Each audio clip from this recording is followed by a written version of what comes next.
We have been sharing over the last several weeks about tithing, and we've been working in Hebrews chapter 7, and we're going to wrap that up today. And next week we'll return to Matthew 23, and then get prepared to go into Matthew 24, which is quote-unquote the doomsday message, of course, which it's not, but unfortunately it's been misread that way. But this is a very difficult time for you. When you hear these things, and when you read these things, you have to set yourself aside from it being about Jesus or about Paul, because this is about you. This is spiritually about the conflict that suddenly people come up against when they come up against and realize the negativity and the bondage of the system, not of individual people.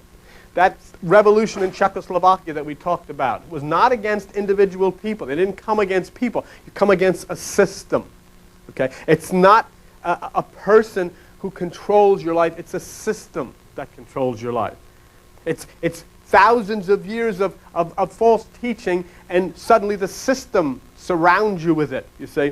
In other words, if you go and somebody teaches you that 2 and 2 is 5, and you make a religion out of that, and everybody in here knows that 2 and 2 is 5 because I said so, and I am a mystic, so I must know, or then, after hundreds or thousands of years, 2 and 2 is 5 because that's the tradition. I've always learned that it was 2 and 2 is 5, so 2 and 2 is 5. And it must be 2 and 2 is 5 because the evangelist said it is, and the preacher said it is, and the Pope said it is, and it's in all the prayer books that 2 and 2 is 5, so that's the way it is. It doesn't make any difference that 2 and 2 is 4. See? And this is a real nasty problem because we go through all of our experiences, childhood, raised up through adulthood, and we believe this way because we've never heard the other way. See, in other words, if I may know what's on the other side of that wall, you don't. And I tell you what's there, but you're not so sure because for years you've had people say there's nothing there. I tell you, yes, there is, and I know, and see, then one day all of a sudden you're able to look back and say, gee, there really is something on the other side of that wall. And what I'm telling you here is there is so much that nobody has ever told you before. And it's very disturbing sometimes because you suddenly are introduced to a whole new thing. What is this? Why was this hidden from me? Friday night we did a study of the constellation Gemini. And there are 2 stars in the constellation Gemini, Castor and Pollux. They're the 2 brightest stars in the constellation Gemini. And you can read about them in the book of Acts. They go to identify the sign of Paul. He says he sailed on a ship called Castor and Pollux, whose sign was Castor and Pollux. It's a Gemini, and his whole mind is a Gemini. So that's unthinkable. Because you've never thought about it before, it becomes unthinkable. Not because it's not true, because it is true. I think one of the beautiful things I was telling folks that in the constellation Cancer, which we're studying this Friday night, in the tail of the bear, the constellation Cancer, there's a star, and it means the daughters of the assembly. In the right side front of that bear, there's a star which is Talitha. Talitha, the daughter. I look in the Bible, see, in Mark 4, around 50-something, and it says that the ruler of the synagogue came to Jesus. The synagogue is the assembly. See, it's here. It's the thoughts of the mind. It's the assembly. And what did the ruler of the synagogue, what did the ruler of the assembly say? My daughter is dying. The daughter of the assembly is dying. What does it mean? In our minds, in the assemblies of our minds, our human spirit, our spiritual aspect, our spiritual desires are dying. See? And remember that star in the right front of the bear, Talitha. In Mark, I think it's 4:51, Jesus Christ comes into the house, inside of the ruler of the assembly, which is your mind, to speak to the daughter of the assembly, which is dying, which is your human spirit. And what do you think he says? He walks over to her, Mark 4:51, I believe there's and he says, Talitha kumi. Rise. Rise. Same word that's blazoned in the heavens, identifying the star at the right side of the great bear, Ursa Major. The daughter of the assembly, Talitha kumi. You can read it. Mark, I think it's Mark 4:51, is it? You can read it. See, nobody ever told you this, and you don't know it, and you can't see it, and you never looked at it. But you can look up into the heavens. You could go into the planetarium at Or is it Mark, what is it, Mark 4:51 or 5:41? Mark 5:41. Okay. You could go into the planetarium at Ocean County College and you could say to the teacher, would you show me the star Talitha? And he'd say, yes, it's in Ursa Major. There it is right there. And you can look at it. And you can show me the star Alcide, which means the daughters of the assembly. He said, yes, it's right over here. And then you can read about it in Mark 5. The ruler of the assembly, or the ruler of the synagogue, my daughter is dying. And the Christ comes into your house and he says, Talitha. In other words, he's saying to your broken, hurt, dead spirit, rise up. Rise up. Written in the Bible, written in the heavens long before. You want to read the Bible? Go out one beautiful summer eve and sit and look at the stars and read it. Because it's all written there. But see, don't you have to resent a little bit the fact that you've sat all of your life and nobody ever told you that? And in fact, they've always warned you about it. Oh, stay away from that. Don't go near that. Because people have misappropriated, and Madame Maria on the boardwalk has turned it into some weird fortune-telling and all that. Because of that, you turn away from God's beautiful message given to you. It says in the very first page of your Bible, the stars I make, let them be for signs. If they're for signs, shouldn't you find out what the signs mean? And in Psalm 147, he says, I have named them all. Then shouldn't you find out why he called them what he does? Sure you should. But we don't, because they say don't do it. The system is afraid, because once you find out, then you don't need the system anymore, because then you find out that I am one, and the system that I have to plug into is within myself, not in any church. So we're studying tithing. And we found out, and we're not going to go through the whole thing, but we found out that tithing does not mean giving money. Tithing means giving yourself, giving the left side, giving the 10%, which is yourself. There is no God, there is no spirit, there is nothing that would require any human being to give 10% of their money to anybody. It's not necessary. If this place survived, it's because you believe in it, you support it, you do the best you can. If it doesn't, it doesn't. So far, so good. And yet, all the years that you've come here, there's never anybody from this place ever stuck their hand in your pocket and said you had to give a dime. There's never anybody in this place knows even what you give of all the years you've been here. I certainly don't. Never have an idea. Don't want to know. None of my business. And you don't become blessed because you give a certain amount of money. I've been in churches. In fact, we were in a church in California one time, and John and I walked through this magnificent place, and there on the front row was a chair with Frank Sinatra's name on it. Front row, of course. But you hear what Kitaro said. Kitaro said, I am one with the beggars in the streets of Calcutta. And that's not knocking Frank Sinatra. Don't get me wrong. I mean, he did a nice thing, and he did the best thing. But the point is, there's nobody going to bless anybody because you bought a chair, or because you, Joey, may not be able to buy a chair in that place. Right, Joey? Might not, and then again, he might. I don't know. See? And so, when we study tithing, let's look at a few of the key. Let's go to page 204 in the New Testament in your little Bibles and look at a few of the key aspects of this in Romans 7. And where Paul was trying to set you free from it. He's trying to set you free, and he's trying to tell you, hey, wait a minute here. You know, you've got to take care of your family. You've got to pay your mortgage. You've got to take care of your car. You've got to take care of the things you've got to you've got to feed your child. I've actually known of people. This is a fact. I have known of people who actually had their children not eating properly because they had to give 10% to the church because they were afraid they were going to lose their salvation. So that, you know, if the kid went hungry, that's the price you have to pay for my salvation. Or people who couldn't pay their mortgage or whatever it was. But look, what does Paul say there? Page 204, Hebrews chapter 7. Look what he says in verse 8. Here men that die receive tithes, but there he receives them of whom it witness he lives. In other words, you're giving 10% of your money to people who are no different than you. They die. What are they going to do with it? You know what some of them have done with it. There are some of them who are in jail for what they've done with your 10%. But you know, people gave that out of the goodness, out of the love, for God, and they gave that, and the money is taken and misappropriated when that money could be used for whatever purpose, for your family's purpose. So he says, no, then it wasn't that way. Men who die didn't receive tithes. He who lives, and where is he who lives? He who lives dwells within you. He's the one that gets your tithes, and you cannot give the Spirit 10% of your money. You can only give it 10%, which is the left side, which is you. Look at Hebrews 7, verse 12. For the priesthood being changed, there is made a necessity of a change also of the law. In other words, Paul had told us last week, well, that priesthood is gone. That priesthood cannot bring you to perfection. You've tried it, you've gone and you've seen the evangelists, you've seen the ministers, you've watched it on television, you've said all the prayers they've said to say. You've read all the books they've said to say, you've watched all the films, you've come to all the covered dishes, you've done all of these things that they said were going to make things better, but they didn't make things better.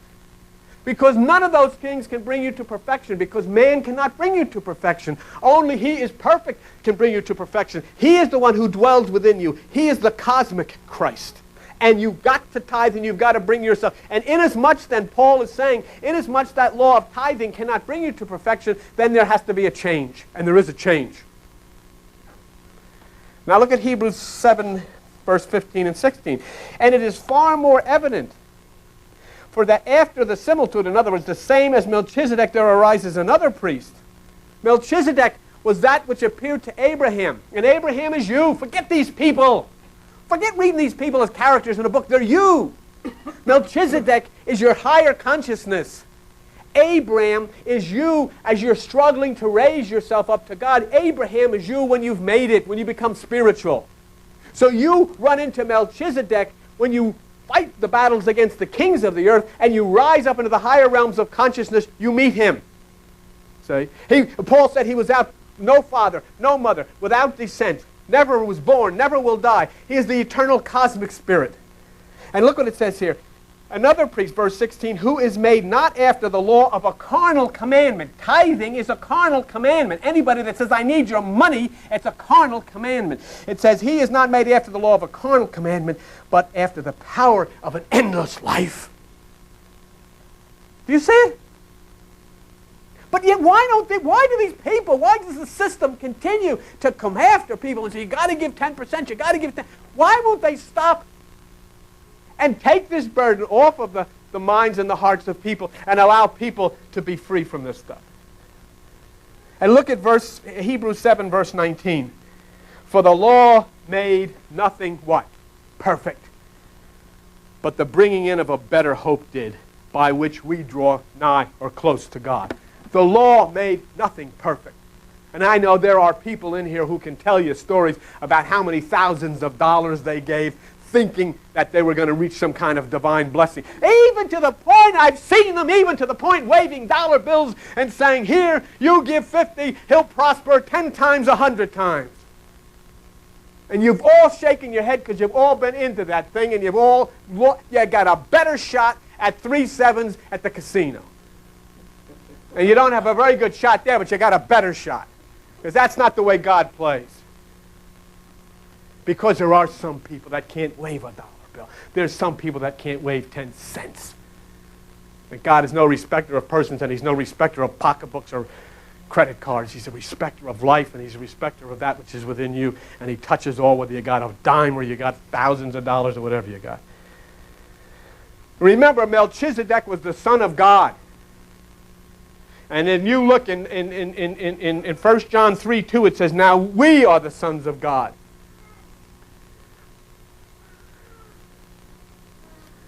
Melchizedek was a high priest. But it says in 1 Peter 2:5, you are made a priest of the Most High God. There's a speaker back there that you can plug in, and it's right in that baby room. So the Melchizedek aspect then is in us. Now look at Hebrews 7, verse 20. And inasmuch as not without an oath he was made priests. Okay, this is talking about Christ. Verse 21, for those priests were made without an oath, but this with an oath by him that said, the Lord swear, you are a priest forever after the order of Melchizedek. So in other words, these priests, which are the clergy that you see and you read about and you listen to on television, made without an oath, But this which is Christ consciousness had an oath by God that said, which is said in Psalm 110:4, you are a priest forever after the order of Melchizedek. What is the order of Melchizedek? The order of Melchizedek is the human mind. It is consciousness. The only priest that can bring you to perfection is that which is in the human mind. Don't you see? Listen to me. Try to understand what this whole thing is. Dr. Wilson says in the New York Times, the pineal gland secretes melatonin. Jesus Christ said, if your eye be single, that's the pineal gland, your body will fill with light. Melatonin is a lightener. Now understand, these things in your mind, the systems, the glands, all of these things, in the Bible, names are given that represents them. Melchizedek is that which is the right hemisphere of your brain.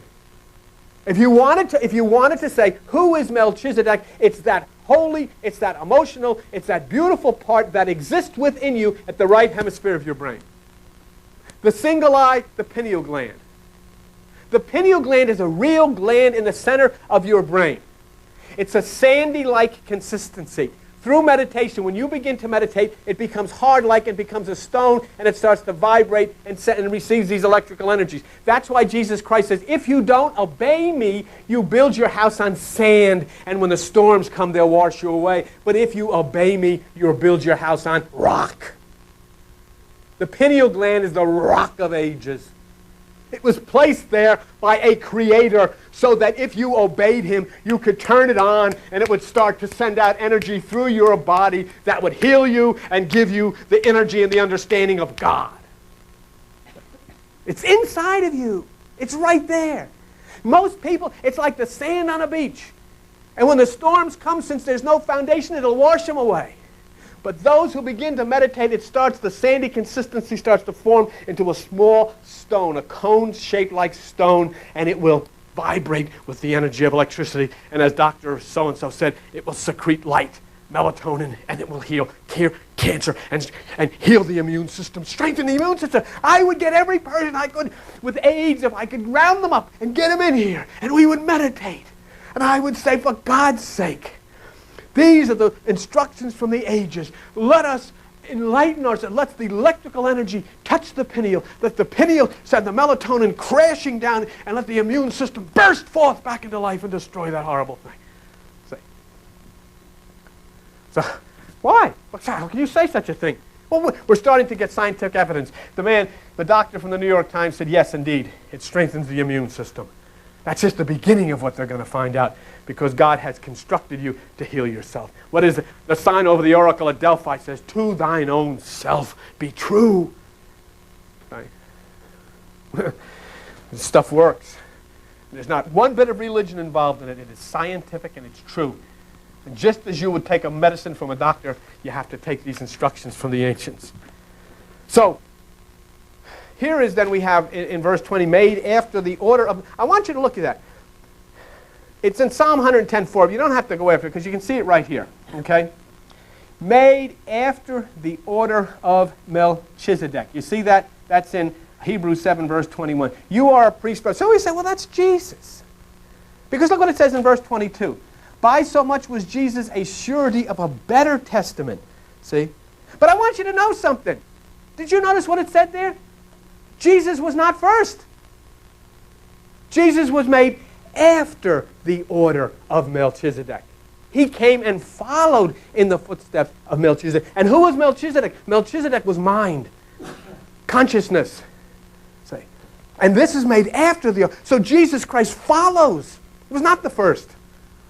Oh, so he was the Son of God. The Bible says so are you. He was the light of the world. Jesus says you're the light of the world. He's the branch. Jesus says, I'm the vine, you're the branch. Plug into me and show you how to do this.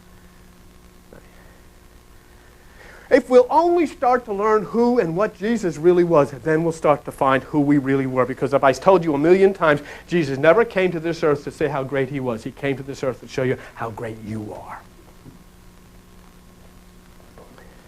So, we have to understand if he's made after the order of Melchizedek, we've got to understand Jesus. So let's take a look at page 93 in those little Bibles. Go to the book of John. And let's see something that Jesus said. Okay? You're going to go up there, you're going to follow him down the street, and you're going to say, here we are, Jesus, this is Jerusalem. I've heard all about you. You were born in a manger, and stars, and shepherds, and all of that stuff. Now, do a miracle, do something. You know, you're really something. You're the Son of God. Show me something. And look what he says in John chapter 5, verse 30. I can of mine own self do nothing. What did he say? Wait a minute, this is Jesus. This is the Jesus that you're supposed to invite in. He's going to save you. This is the Jesus who's going to heal you. This is the Jesus who's going to do this, and this is the Jesus who's going to do that, and this is the Jesus who's going to do the other thing. But this Jesus looked at you, and he said, well, I can of my own self do nothing. Are we prepared to believe him? No, we're not. You know why? Because they don't agree with him. You know what they say? Oh, don't pay any attention to that Jesus guy. He can do everything. He just didn't know. He was a little confused. No, he knew exactly what he was saying. Because what he goes on to say in the Bible is, I'll tell you something, my friends, the things that I do, you can do. And you know what? You can do better than me. Go into any of the churches that are having a service right now and stride up onto the podium and ask the preacher and say, can I just ask the people one question? Yes, okay. I got some great news. How many of you believe you can do better than this Jesus could? Oh, they'll throw you out. They'll throw you out. You know why? Because they don't believe him. They don't believe him. I can do nothing. But wait a minute. If you can't do anything, where do I find this Jesus who's supposed to do all of this stuff? Where do I look? Go to page 104 in your little Bibles, and the rest of you go to the book of John. And let's see if we can find out where we can locate this Jesus who then is supposed to do all of these wonderful things. John 14, okay, you with me? 104. And what does he say? Verse 20. We sang the song this morning, Enter In, didn't we? At that day you shall know I am in my Father, you in me, and I in you. That's why he said practice the single eye. Maybe it's Jesus inside of your head that when you practice the single eye, he turns a little valve and squirts the melatonin out. If you want to believe it, go ahead. That's great. Turn it on, Jesus. Good enough? As long as it works, have it out. He's up there with his little screwdriver. Golden screwdriver. You've been screwed all your life, now he's going to unscrew you.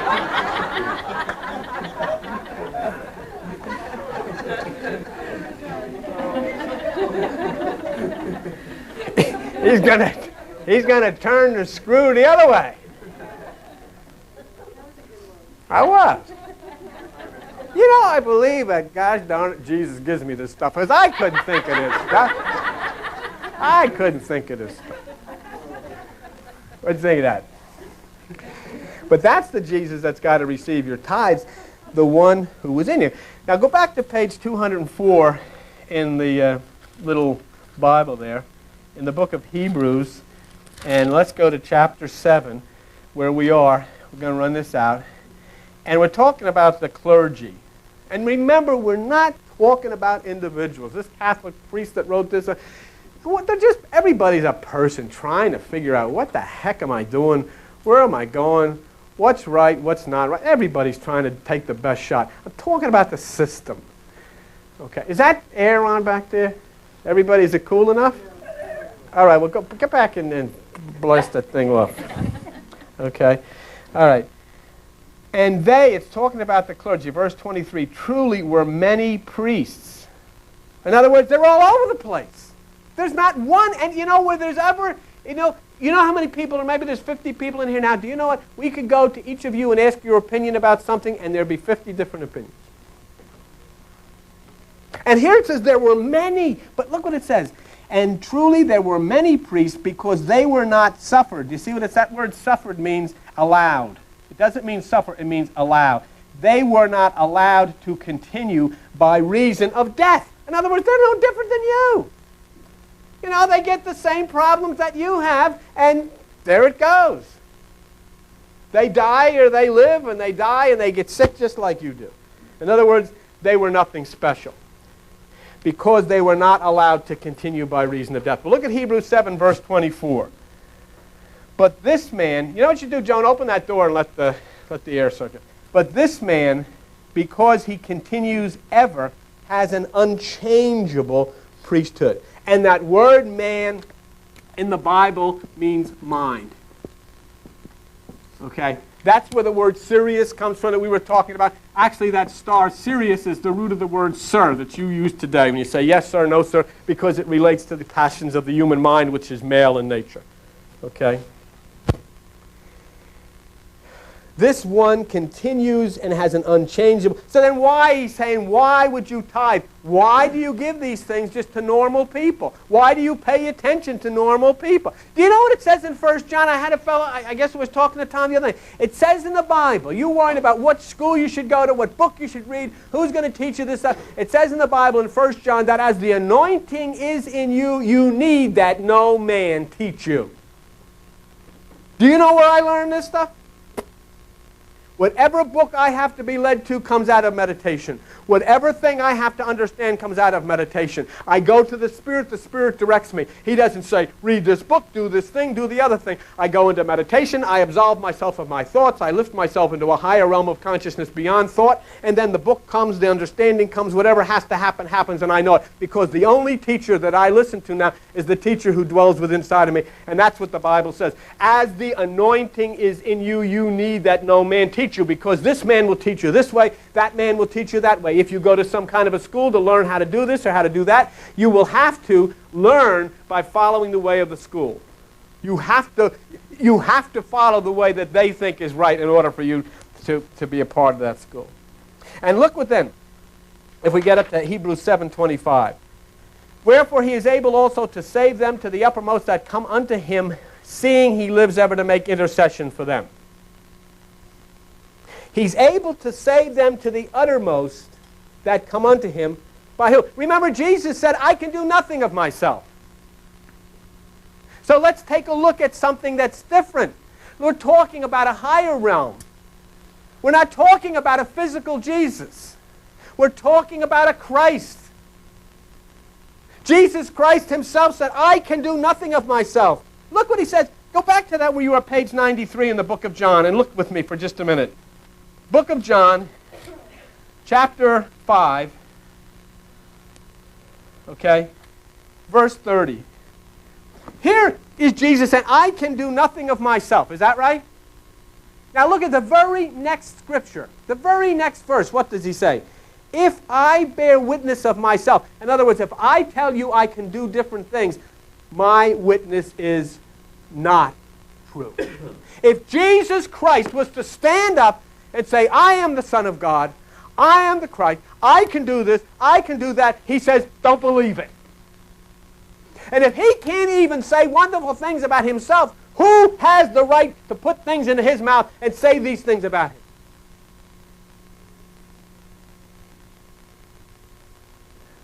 And that's something that it's very, very hard for us to come to grips with. Because we don't want to find the truth. We want to continue to perpetuate the myth. We want to continue to perpetuate the fairy tale and continue the violence and the hate and all of the destruction. But it won't go anymore. It won't sell anymore. People can't handle it anymore. Jesus Christ came. He is trying to tell you he is no different than you. But what he has, you can have. If he was some thing that could fly through the sky, then we're all dead. We can never get to that point. But if he's just like you, he goes to the bathroom, he blows his nose, he likes this, he likes that, just the way you do. He likes Oreo cookies, all of this stuff. Just like you. He gets tempted to do this, he gets tempted to do that. And so I'm saying, well, he never sinned. It means he was not separated. It means he was not separated from that which is the Father, and you shouldn't be either. You can be plugged into the Father when you're plugged in through meditation to the right side. So he says, look, of my own self I can do nothing. But he's able to save. So who's able to save? That come by him. What's it mean that come by him? That come by way of the Christ mind. How do you come to God by Jesus? How do you come to God by Jesus? You know how you come to God by Jesus? Here Jesus tells you. This is what Jesus says to the people. Jesus says, why do you call me Lord and not do what I tell you to do? And this is how you come to God by Jesus. Jesus says, if your eye be single, your body will fill with light.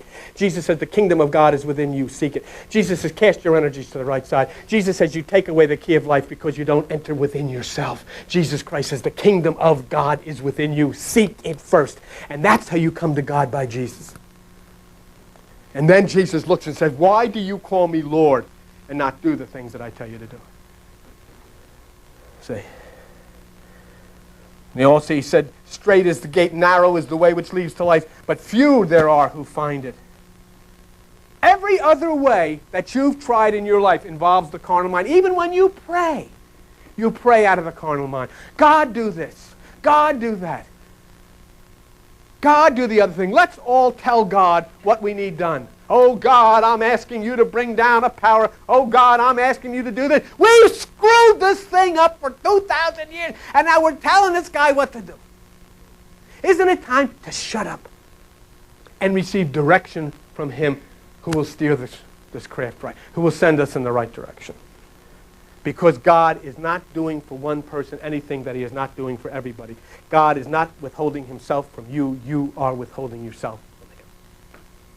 It's that simple. And you can be as hotshot as you want about this. This can be as cultish as you want to think. It's Eastern, and it's all of this stuff. But as long as you're going to stay away from it, you're going to go with them right over the edge of the cliff into oblivion, because there is no other way. Yes, I teach tonight reincarnation. They have a problem with this. Oh, he's into that reincarnation. I don't believe that. What do you believe? I believe people fry forever. I can deal with that. Sit in a frying pan forever. That's okay. And not only are you sitting in the frying pan, there are little red demons turning you over every so often. This is okay. But I'm the cult. Did you ever think of this? You're going to go to hell. Forever. For what? I don't know. Just because. And you're going to never get out. Never, never. You can scream all you want. They're just going to turn you over to the other side. You're going to sizzle forever. And that's okay. I can buy that. Well, this reincarnation stuff, he's a cult. Figure this one out, will you? And how come? You know, and the reincarnation, they kind of believe the same thing in a way. They say a person's going to live forever. They don't say you're going to die and disappear. They can say you're going to go to heaven or you're going to go to hell, right? But why is it in outer space? Why do you have to go in outer space? Who's going to take you to outer space? Where are you going to go? What if the ship doesn't get off? I mean, what are you going to do? Why can't it be here? That's all I'm saying. I agree. You're going to go to heaven or you're going to go to hell, but why not right here? This is nice. Why do you have to go in outer space? Where are you going to go? To Pluto? You're not going anywhere. We're going right here. So you're going to come to heaven if you live nice? Yeah, you break all this karmic junk and you come a happy person. You're in heaven. Or you stay a miserable wretch. And you're born again, and here you are, a miserable wretch. You're in hell again. But right here, you ain't going anywhere. You go to Forked River. You may be buried in Forked River, and you may be born again in Forked River. Think of that. That's enough hell, isn't it? No. Hey, what do they have? Wait a minute. This could be Jersey City or something. You know. Real quick, because I'm keeping it, and I know I want to know, okay? Real quick. You're saved by coming to God because, look at it, it says here, seeing he ever lives to make intercession for them. Right? That says, you know, you're going to say it's Jesus, right? He makes intercession. Alvaro's got a problem, he goes to Jesus. Jesus goes to Mary, Mary goes to God. It's funny. Jesus goes to God, God goes to Mary. I don't really know. Or God goes to Zeus, so who goes to who? But somebody, in other words, this God is not really that turned on by you. He's going to listen to you. He's going to listen to Joe over here? No way. He wants somebody to talk because Joe don't know from fakakta what he's talking about. So I'm going to have somebody talk to him about it. This is the way it is, right? What are you sending me all these people? You take the message. That's what it is. You see, Jesus is going to take the message and then he'll pass it on. He's got an answering machine. God doesn't have an answering machine. Okay. Here we go. Let's see what Jesus says about it. Let's see what Jesus says about it. Are you willing really to come in this place and believe Jesus? The only reason you laughed about this, you know we could get shot for this kind of stuff anywhere. Bulletproof, hey. But for my birthday, a bulletproof vest with a cross on it, yeah. Do you know? Well, are you willing to trust? Jeepers. Are you willing to trust Jesus? Yes. Say yes. All right. Then let's see what Jesus said. Jeez. John 16, which is on page 106 in your little Bibles. John 16, okay, verse 26. And that day you shall ask in my name. Now that means doing the way. When people say you ask in my name, it means you do things the way I say to do it. But what's his next line? Going to make intercession for you? And I say not unto you that I will pray the Father for you. Are you going to believe him? What did he say? Do I have the wrong printing? You have it in yours. I say not that I will pray the Father for you. How come you will pray the Father for me? Because it says in the next line, the Father himself loves you. You can go right to the old man. Right straight through. Don't stop. Collect $200, go right on it. Did you see it? Do I make this stuff up? Is this in the Bible, this stuff? Where have these people been? What Bible do they have? I say not that I will pray. So, we look at all of this, and I have a little bit more, and then we can pick it up. Next week we'll go back into Matthew 23 and get ready to go into Matthew 24, where Jesus, it's tough for Jesus at this point in the story, because he's really aggravated, and certainly he has a right to be. Certainly he has a right to be. And we'll continue that in next week and then finish up in Matthew 23. You know, your problems will end. Believe me, they will end when you are willing to trust Jesus Christ, even when he disagrees with the system. The system has never told you this stuff. Jesus Christ has. Jesus Christ specifically said to you today, I can't do anything more than you. You can do as good as I can. You can do better than I can. And don't pray to me. Okay? And I'm not going to pray to the Father for you. Now, he said those things. He said a lot of other things that are contrary to the system. Now you've got to really separate yourself and come to grips with this. He also told you to practice the single eye in Matthew 6:22. Dr. Wilson from Washington State said that single eye will heal cancer, and it will also strengthen your immune system. Jesus Christ told you first, Krishna said it, but do it. Trust him. If you go into any of the system church, say, I'm practicing the single eye, you'll be put down. But you say, well, I have to choose between the system of religion or Jesus Christ. If you choose Jesus Christ, you'll heal yourself. You really will, just as he said to do it. Physician, heal yourself. Okay, thank you very much. So happy that I don't know what any of you believe, and I don't care. You just do whatever you do. That's freedom. Keep it. Don't let anybody steal it from you. Gemini. You know, you clean this board off. I'm afraid to use it. Yeah, it does. Look at that. Gemini.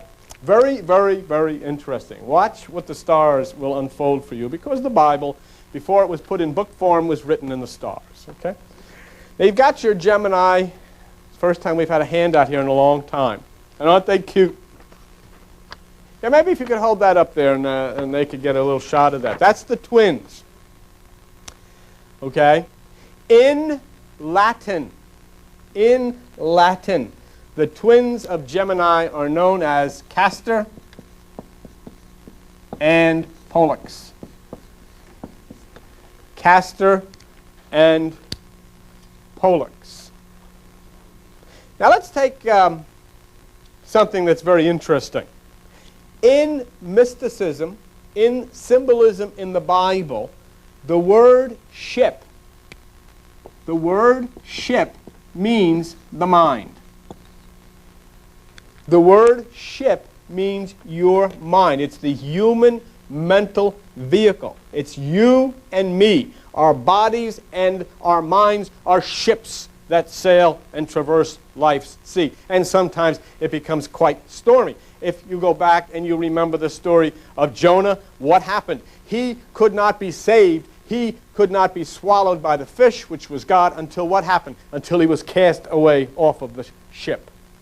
As long as he was on his ship, he was steering his course. As long as he was in his ship, he was able to row and able to navigate. He had things his way. He could go where he wanted to go. Once he was helpless and floundering in God's deep sea, then and only then could he be swallowed by the fish. As long as you are in your ship, guiding your ship, steering your ship, rowing your ship, you're going to go up and you're going to head in the wrong direction and you're going to flounder on the rocks sooner or later. Once you dive overboard into God's deepest sea, which is God's deepest truth within you, the fish will swallow you and then you'll be saved. That's what actually that story is about. It has nothing whatsoever to do with fish, has nothing ever to do with water, has nothing to do with anybody getting swallowed by a fish.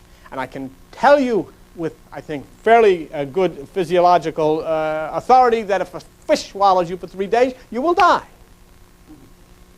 You will turn up on the shore, not as a person, you will turn up on the shore as you know what. Moses Maimonides said, whenever you see something in the Bible that goes against your common sense, stay there. God's trying to tell you something. A big fish is the power of God, the power of Christ. The sea is God's deepest truth. The ship is your mind. Once you get off of that ship and into God's deepest truth, you will be swallowed by the fish. He will place you up on solid ground, and you will be a prophet of the Most High. You may not change your personality, but you'll be filled with God, and you'll know God. That's the story. So here then, Castor and Pollux, the ship. Now, on page 110 of your little Bibles, and the rest of you looking at the book of John, going to John chapter 21, you see something very interesting. John chapter 21, page 110 in those little Bibles, and Jesus is talking about catching fish. God, wisdom, spiritual wisdom. John 21 verse 6, what does he say? Cast the net on the right side of the ship, and you will find. Cast your energies to the right hemisphere, and you will find. Wisdom, understanding, God. Cast your net to the right side. It's an interesting thing. I've been through this with you many, many times. But as you know, the number in mysticism in the Bible for consciousness is 9. And it's broken down by, taking numerology. You add the numbers up in the line and they come out to 9. If you look at John 21 verse 11, it shows how many fish they caught when they cast their net to the right side. For all there were so many, it said, let's see, a net to 153 fish. 5 plus 3 plus 1 equals 9. That's the Bible's way of saying to you, I'm not talking about fish, I'm talking about you. I'm not talking about the right side of a ship, I'm talking about the right hemisphere of your brain. I'm talking about you. So let's get back now, and we understand the ship is the mind directing to the right side. Let's take a look at Castor Pollux. Because as you look at Castor Pollux, what's going to be revealed to you in the Bible is the astrological, excuse the expression, sign of the Apostle Paul. Unless you want to take the Bible literally, and if you want to take the Bible literally, then you violate the Apostle Paul, who says, do not be a minister of the letter. Don't take it literally. You know how many people's lives have been destroyed by reading the Bible? Because they violate it, they take it literally. I've known people that used to open it up, put their finger in, and whatever it says. Do you know how many people have changed this thing? Do you know how many groups have gotten their hands on it and created different versions of this thing? Do you know how many you could get 30 people in here, get 30 different Bibles, and not one of them would say the same thing? That can't be the Word of God. because God's word is unchangeable, cannot be changed. And people say, well, the King James is the good Bible. Oh, no, I like the Jerusalem Bible. The Revised Standard, the good news, the bad news, the upside, the left side, the downside, the inside, the outside. Everybody's got a version. So that's not the word of God. When you get into this situation here, you begin then to look at, you do not have in your hand a novel, you have a spiritual book. And the words there are written as symbols of deep spiritual truths. And if you take it literally, then, as I have said 1,000 times, if somebody says they want to shoot the bull with you, you go down and you get a gun. Now watch what's going to happen here. And you're going to see the Bible tell you something that you should know about the mind of the Apostle Paul. Let's go to page 142 in your New Testament. For the rest of you, go to the book of Acts. All right. Here you have in the sign Gemini, Castor and Pollux, okay? If you go to the book of Acts, and you'll come to Acts chapter 28, okay? Page 142. Now, first of all, understand Gemini is the third sign in the astronomical calendar or clock. Gemini 28, verse 11. After 3 months, we departed in a ship of Alexandria, which had wintered in the isle, whose sign was Castor and Pollux. It didn't say the name of the ship. It said whose sign. Did you see it? Pastor. It said whose sign was Castor and Pollux. Castor and Pollux is Gemini. You can't change that. Now, I'd like you to take a look at this, your chart that I've given you. Take a look at Gemini, and you'll see in the hands of the one holding the bow and arrow the name Apollo or Castor. If you look at the one holding the club, the name Hercules or Pollux. And notice they not only sailed 3 months, but they tarried 3 days. The Bible was telling you abundantly that this is a reference to the fact that he who was the apostle traveled in a ship called Gemini. The ship is his mind. Oh, I don't know if I believe that. That's irrelevant. I don't really care. Okay? And the other guy on the other side can't prove anything. Nobody can. It's up to you to start exploring. It's up to you to start looking. It's up to you to start seeking for more than you've ever seen and ever found before. Unless you're satisfied with your lot after following that bunch all of your life. If you're not, then start looking. Yeah. Now let me show you something. For those of you who have come for many months here, let me give you the ancient name of this constellation. Do you know what the ancient name of this constellation is, Albert?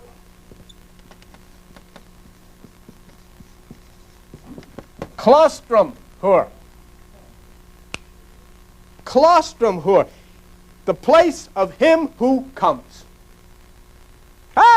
What is the place that him who comes into the never-ending changes of the human mind?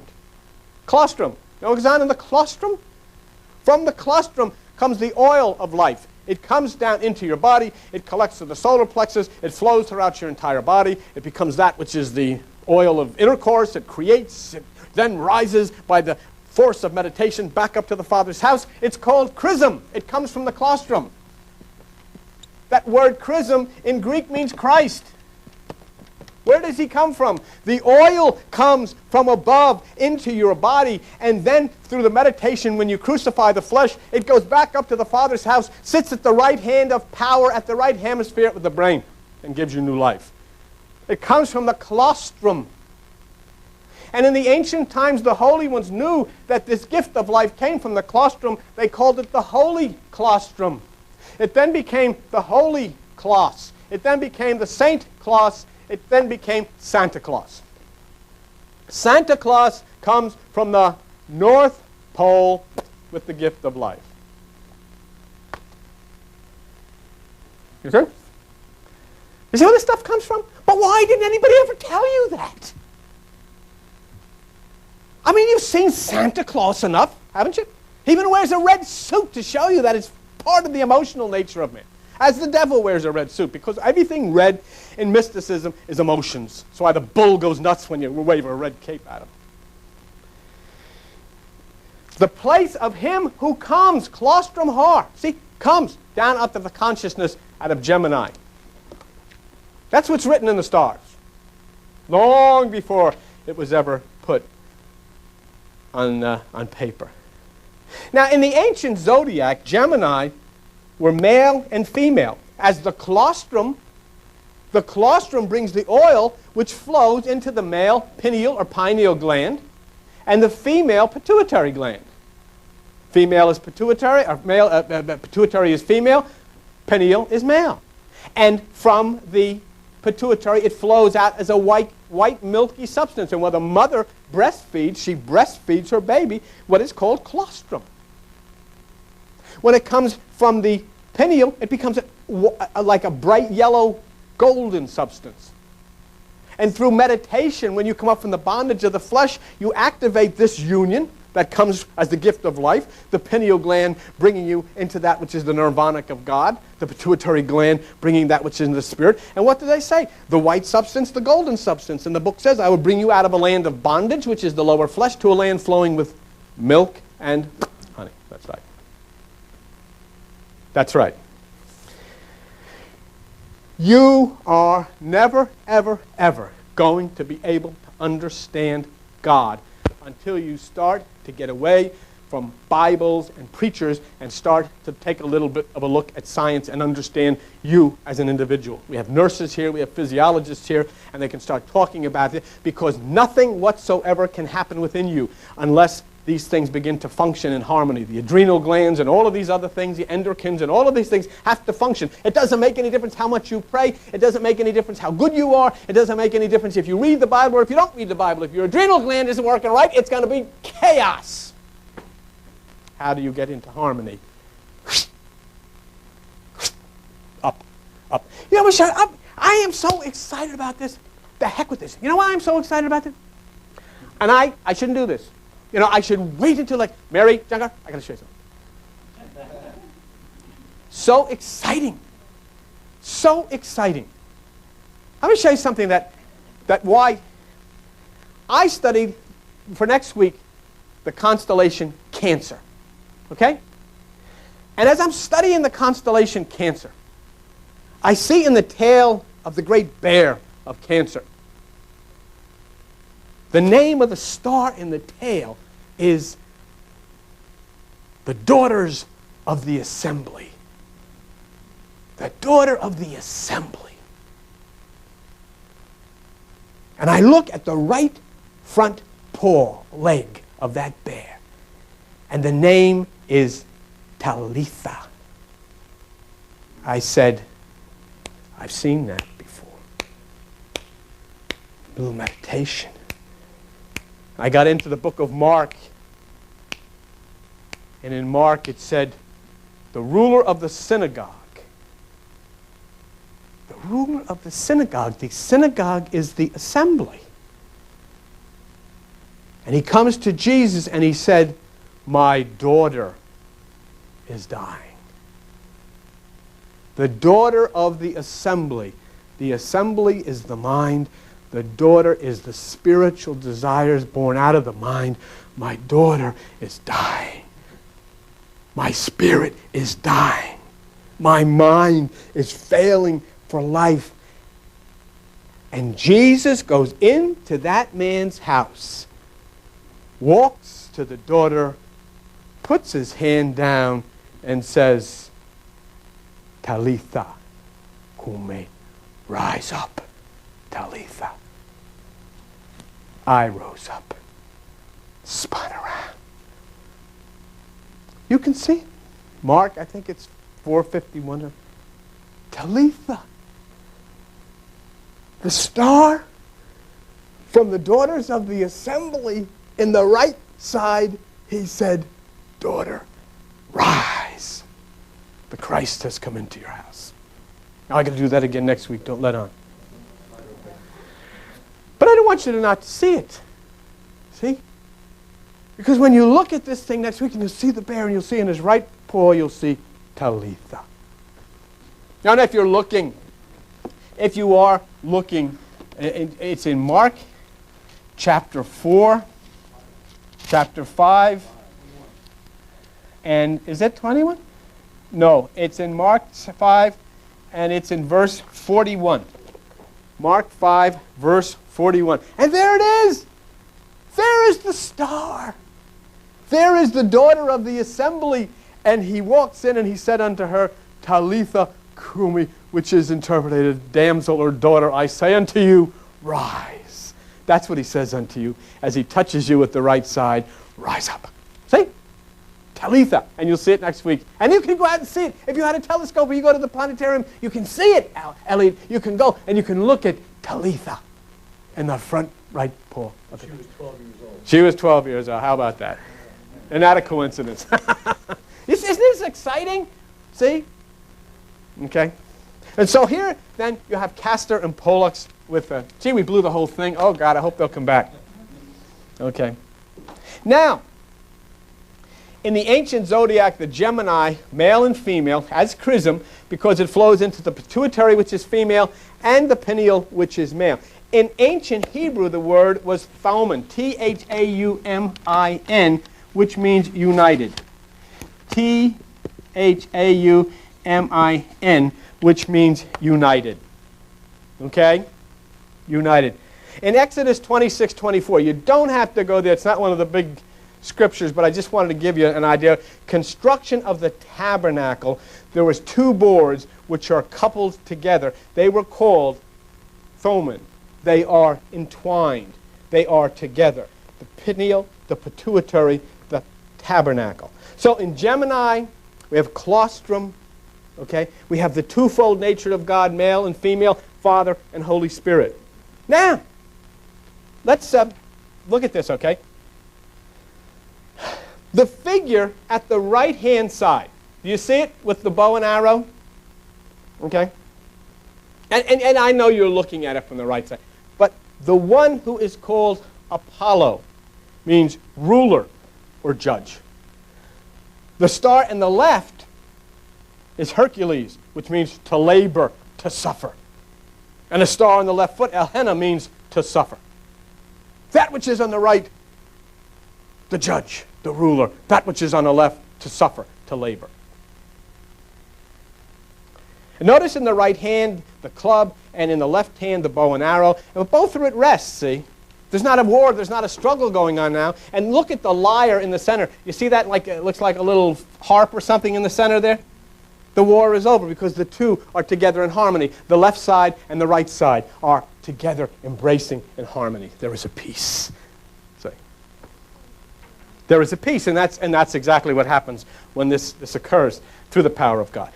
Okay, let's go to the first deacon, which is lepus, the hair. That doesn't, not H-A-I-R, this is H-A-R-E. Also known as the great symbol of the holy day of Easter, the bunny. Pastor Hugh Hefner, there you go. Okay? Deacon number one is Lepus, which is the hair. Lepus is a very, very, very small constellation. Now remember what I said. In every constellation there's 3 deacons, which make up 10 degrees each, or the 30 degrees of that deacon. And this one is Lepus, the hair, but it also means enemy. Enemy, the enemy. Okay? The ancient astrologer, and Paul had one time quoted Aratus, who was an ancient astrologer, whom Paul, quote, says of Lepus, below Orion's feet. Do you see Orion's foot standing right above the star Regal, right above Lepus? The hair is chaste eternally. The enemy is chaste eternally. Say, the Son of Righteousness, which is Orion, brings his foot down upon the enemy, but the hair is swift to flee. What's it mean? When the light comes, the darkness flees. Say, the hair is swift to flee. All the time when you try to put your hand or put your finger on that thing that has caused you so much, it's gone. What is it? that causes you to feel the way you do? What is it that has caused life to treat you the way it is? And so that's decon number one. It is very short, very small, and it moves very quickly. It avoids the light and hides and runs and so forth, and that's what it means. Decon number two, and number 2 and number 3 are together, okay? Decon number 2 is one called Sirius, S-I-R-I-U-S, the dog. Now that's the dog at the bottom. It's the big dog. See the Sirius right in his snoot? Okay. Sirius is associated in the universe with great heat. Great heat. Hot fire. Virgil said, with tremendous heat, Sirius infects the sky. And Homer said, whose burning breath taints the red air with fevers, plagues, and death. How do you use it? What do you say to this day? Man, these are the dog days. Huh? These are the dog days. That means it's hot. That's where it came from. Oh, you think you made that up? Or maybe the church made it up or granted that to you. No. When people had wisdom, they made it. You couldn't do this nowadays. See? It took wisdom of people who were unified with God to create this. You couldn't do this nowadays because they'd have everybody on trial for witchcraft if you started to do this. See? But in those days, people were free with God to create his universe. Nowadays, they're in such bondage, they can't even look at it without going on a guilt trip. Sirius is the brightest of all stars. The brightest of all stars. And it relates to the male aspect of the mind. It is the male aspect of the mind, which is Sirius. And it's a very masculine aspect of what we're doing here. And actually, this is a fact too. You can say, oh, yes, sir. No, sir. Thank you, sir. It comes right from there. That's where the word sir, because it's the male aspect. It's the blazing passion of the human mind. It's the male aspect of the mind, which is Sirius. The star in the left foot, do you see that? It's called Mirzam, M-I-R-Z-A-M. It means the prince. It means the ruler. Okay? Means the prince or the ruler. Now go with me to the Bible if you would, and on page 102 in the New Testament, go to page John. Go to John chapter 12. 102 of the New Testament, John chapter 12. All right? John chapter 12. Now you look at this, oh, this is the prince or the ruler. This is the human mind. This is where the heat comes from. See? When you say, man, I am burnt up. Did you ever say I'm burnt up? Never? Did you ever say that, Mark? Yes, you did. Certainly we do. Why? I'm hot. Oh, you say, boy, that guy is really hot. I had some people do that recently in my office where some things happened the way I didn't think they should happen, and they said, you better not go over there. He is really hot. See? The mind. The male aspect of the mind. You are burnt up. You are hot. You are livid. You are in a rage. The prince or the ruler. Oh, say, well, that must be Jesus. John 12, verse 31.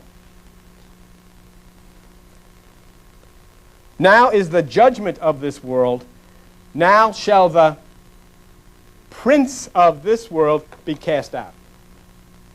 That's the prince of this world. The prince of darkness. Okay. Out of the dog, Sirius, the prince of darkness, the prince, the ruler of this world. There is no God ruling this world. It's you and me that are ruling this world.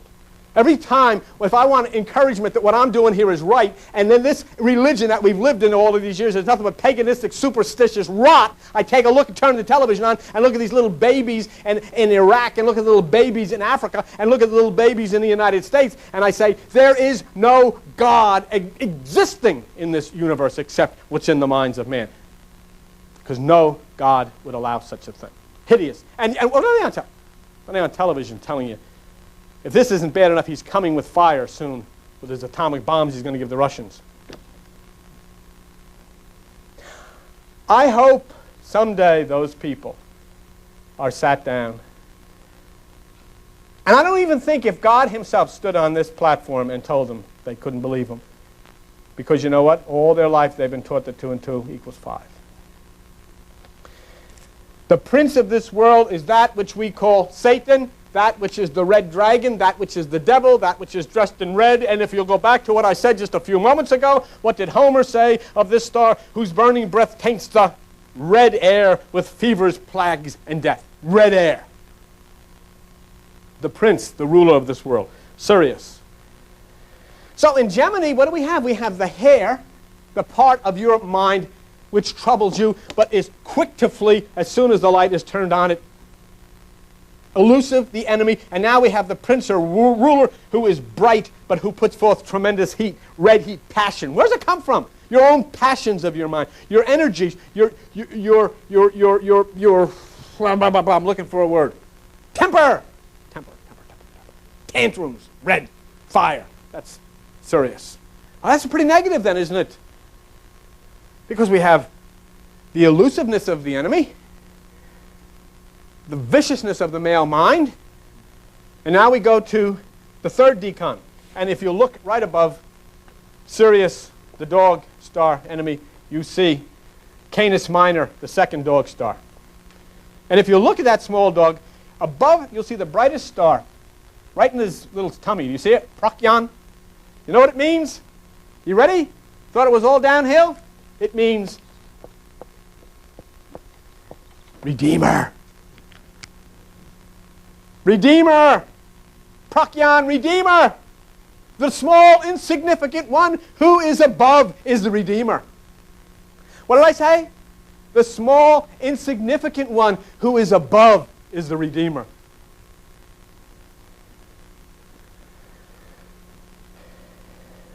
The star on the neck means al-komisi. You know what it means? Bearing for others. Bearing for others. The Redeemer bearing for others. So in Gemini, you see the duality, don't you? You see what is called the yin and the yang. What do you see here in Gemini?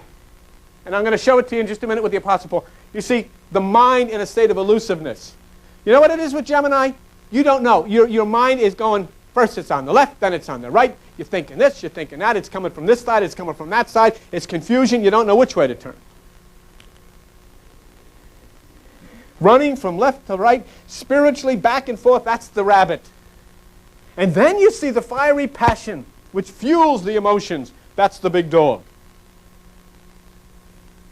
But then you see the little one who is above the Redeemer. And what does Isaiah say? Be still, and you will hear a still small voice that says, this is the way, when you turn to the left or to the right. This is the way. So it's a picture of Gemini. So notice we talked about Sirius, the dog, the evil one. Come on with me. We only have 2 more scriptures and we're done. Come with me to page 473 in those little Bibles. Go to Psalm 22. All right? Psalm 22. You don't get this going other places. You know that. How many churches are going to go to get a... Let me tell you this stuff. Psalm 22. Okay? With me? Page 473 in the little Bibles. Let's go to Psalm 22 and go to verse 20. Deliver my soul from the sword, my darling, which is the spirit, from the power of the dog.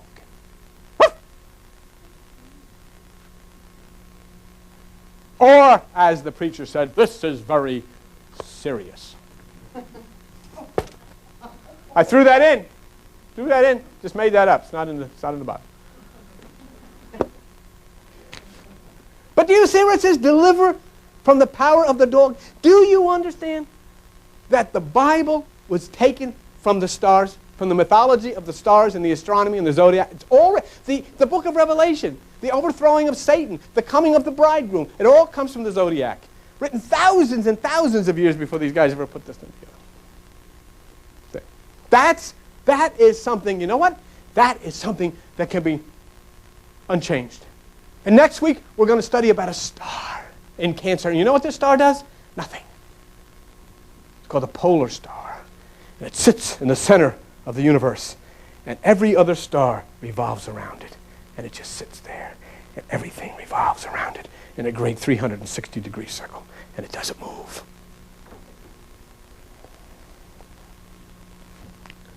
Save me from the dog. What does Jesus say in Matthew 7:6? Give not that which is holy unto the dogs. Don't give that which is the higher realms of divine thought unto the mind. Keep it out of there. The thoughts of the mind of the dogs. Don't give that which is your spiritual realms. Don't study literally. Don't listen to men's opinions. Go in and rise above the doghouse up to the temple. Do not communicate with that which is the dog. You saw two things. Save me from the power of the dog. And you heard Jesus Christ. I didn't even have to tell you. It's in Matthew 7:6. It says, give not that which is holy unto the dog. I'm coming. Here we go. A little excited. It's only Friday. Do you know what we're studying Sunday night? Reincarnation. Ooh. Invite all of your pastor friends. But when you do, ask them, oh, pastor, do one thing for me. Look where Jesus said, do you see that man over there? Oh, John the Baptist? Yeah. That's Elijah who was to come.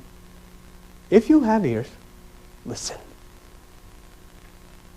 Oh, I don't think he said that. Oh, maybe you don't. But he did say that, didn't he? He did say that.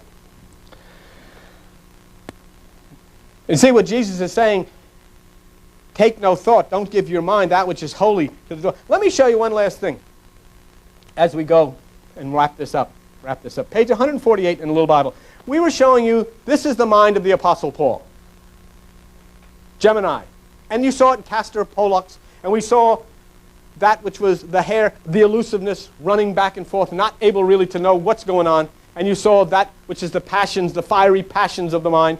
Page 148 in your little Bibles. And if the rest of you go to Romans chapter 7 and go to verse 15. Let's look at Gemini. And of all the things we've learned tonight, Castor Pollux, he who sailed in the ship Castor Pollux, the Apostle Paul, and you'll understand his Gemini nature now very clearly. Romans 7, verse 15. For that which I do, I allow not. For what I would, that do I not. But what I hate, that I do. If then I do that which I would not, I consent that the law is good. So it is no more I that do it, but sin that dwells in me. And look at verse 19. For the good that I would, I do not. But the evil which I would not, that I do. Do you see what happens? He's torn. He's doing something. And what is this guy up to? I mean, he's the guy that said, well, he wrote the Bible. What's he up to? Huh? But he is torn between the passions of the lower dog and the divine aspects of the higher dog and the elusiveness of the rabbit and the duality of the yin and yang. Why do I do these things? Go back to verse 15. That which I do, I allow not. That means the things that I'm doing I know are wrong. But I'm doing them anyhow, and I'm having a lot of fun. I'm writing the Bible all at the same time. Oh. And that which I would, I do not. In other words, the good things that I know I should do, I'm not doing them. And I don't really care because I'm not going to do them anyhow. But what I hate, that I do. In other words, I come to church and I preach and I say, do this. But you know what? I don't do it. That's the Apostle Paul. You know what's so wonderful about the Apostle Paul? Guts. Guts. Guts. Tell it like it is, man. Don't hide behind the pulpit.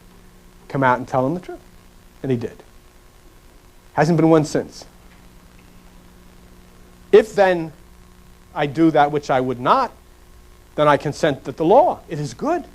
In other words, I know that I'm doing things I shouldn't do. But so what did he say in verse 17? But then it is no more I that do it, but sin that dwells in me. It isn't him. He didn't do it after all. All those dirty, seedy little things he was into. This is not me. See? So then how can you and I look at somebody else and say, oh, what they did? No, they didn't do anything. It was the sin within them that did it. Take it out on the culprit.